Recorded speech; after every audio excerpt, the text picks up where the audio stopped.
Jamaica was the happiest island in all the Caribbean. Kingston was in holiday mood, and the whole population hung out the flags and metaphorically threw its hat in the air.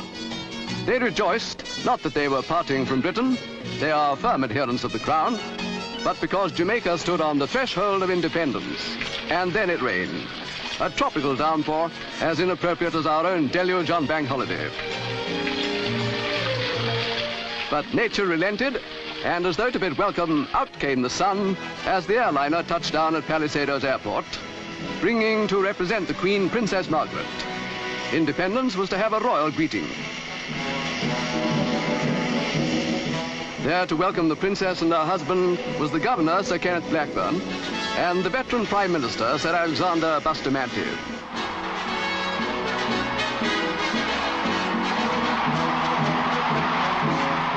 After the greeting of Lady Blackburn, it was the turn of the Premier to bid Her Royal Highness a loyal welcome. Then Princess Margaret was conducted to the saluting base to receive the royal salute by the Jamaica Regiment.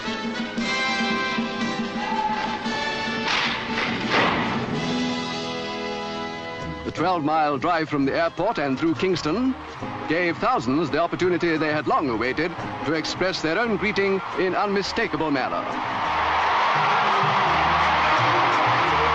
At the entrance to King's House, the Princess spoke to some disabled children. Among them were Girl Guides and Boy Scouts.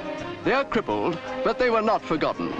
The royal visitor had a word, too, with the woman in charge of them.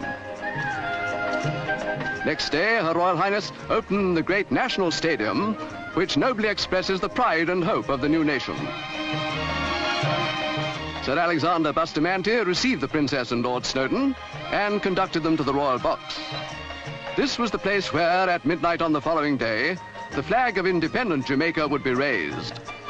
Princess Margaret said it was fitting that the country would serve as host for the 9th Central American and Caribbean Games. And after the applause came the emotional rendering of the Jamaican national anthem.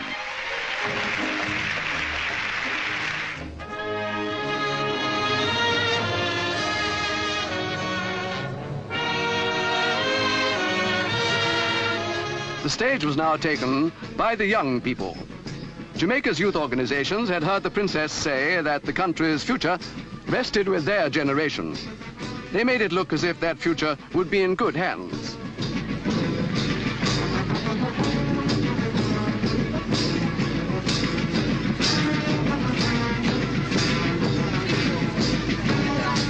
One spectator who had been among the prime movers in achieving independence was the opposition leader, Norman Manley.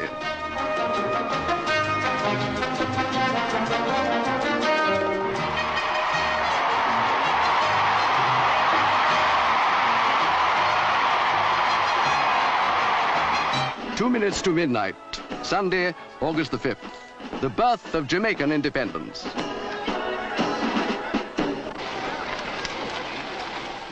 The new flag was about to be hoisted over the stadium. Sir Kenneth Blackburn was soon to be Governor-General, the higher rank in accord with the new status of Jamaica as full member of the Commonwealth. It is likely that before long he will be succeeded by a Jamaican, and who better than the 78-year-old Sir Alexander Bustamante.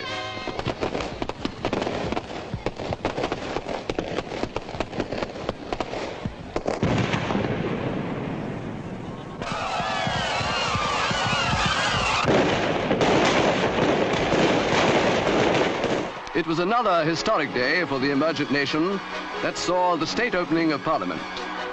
The motto chosen for the new coat of arms is, out of many, one people. And here on the Westminster model will sit the Democratic Assembly who will govern the multiracial 1.75 million who will become one people. On this moving occasion, it was Princess Margaret's privilege to represent Her Majesty the Queen. And as always, when such duty falls to her, she now performed it with a grace and dignity befitting the responsibility. In their places for the inauguration sat the 66 members of the Senate and House of Representatives. Visitors included the papal envoy and dignitaries from independent African states.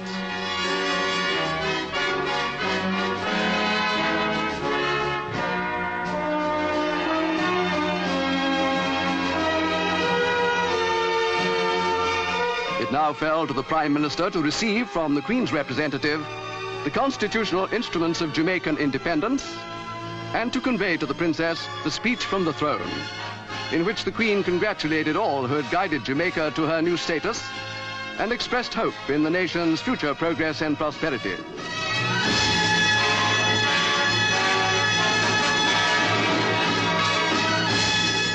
The Prime Minister's address of thanks was seconded by the leader of the opposition, Mr. Norman Manley. The first session of Parliament of Independent Jamaica was opened.